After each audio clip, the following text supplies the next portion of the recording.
कि हमको मदद मिलनी चाहिए उसको। जो सरकार दे रही है वो पहुंच रहा है। हाँ, सरकारी टेबल बन जाए तो आराम भी हो जाए। जाड़न में किसान मर जाते। विकसित भारत बनाने की दिशा में महत्वपूर्ण भूमिका अदा करें। गौशाला है लेकिन गौशाला में नहीं पालते हैं। लेकिन हर हंत किसान मारा जा रहा है।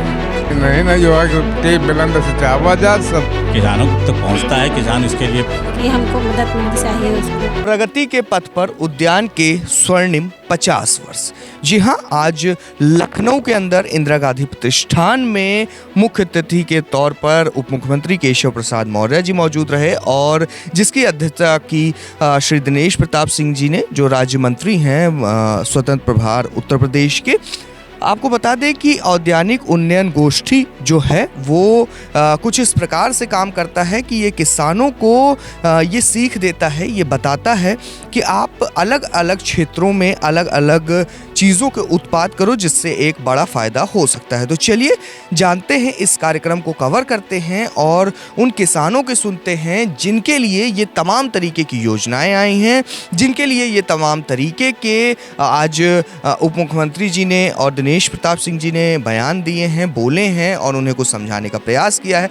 तो चलिए उनसे बात करते हैं और जानते हैं कि आखिर उन्हें इससे क्या सीख मिली। उप मुख्यमंत्री जी ने कहा कि केवल गन्ना धान यही उगाते थे हमारे किसान, अब अलग अलग क्षेत्रों में भी पहुंच रहे हैं, उससे कितना फ़ायदा मिलता है? उससे बहुत फ़ायदा मिलेगा और खेती होगी और फसल होगी तो ज़्यादा फ़ायदा होगा।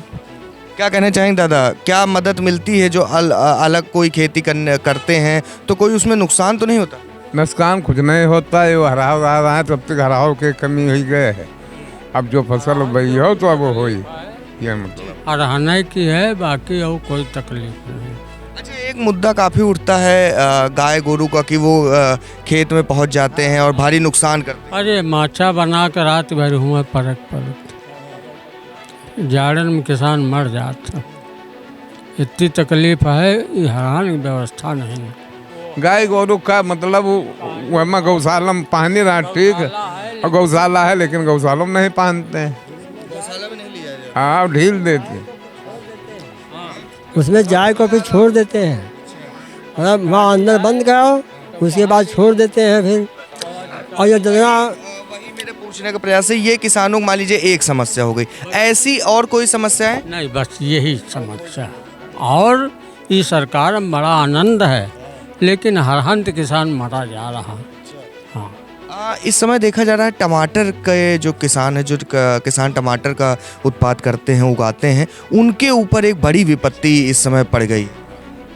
हाँ, और विपत्ति का कि सस्ता तो कबो सस्ता कबो महंगा, एक कोई नहीं।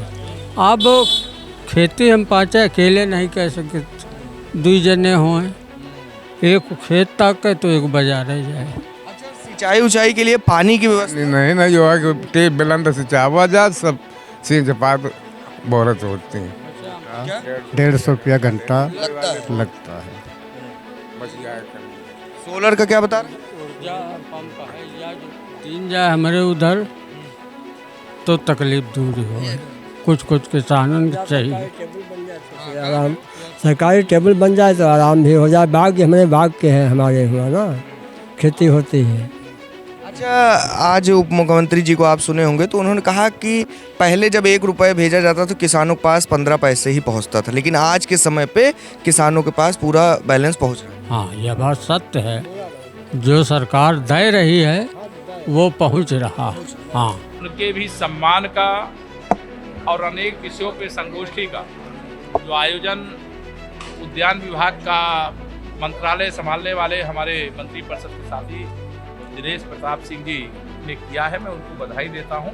अच्छा प्रयास है और उत्तर प्रदेश को आगे बढ़ने का एक शानदार मौका है। इससे जागरूकता आएगी और इससे उत्तर प्रदेश के किसान समृद्धशाली बनेंगे और विकसित भारत बनाने की दिशा में महत्वपूर्ण भूमिका अदा करेंगे। जैसे हम खेती कर रहे हैं किसी चीज़ भी की कर रहे हैं, जैसे हम आलू की कर रहे हैं, हमको उसमें फ़ायदा हो रहा है, अच्छा फ़ायदा हो रहा है, तो हम दूसरे किसान को भी प्रोत्साहित करें।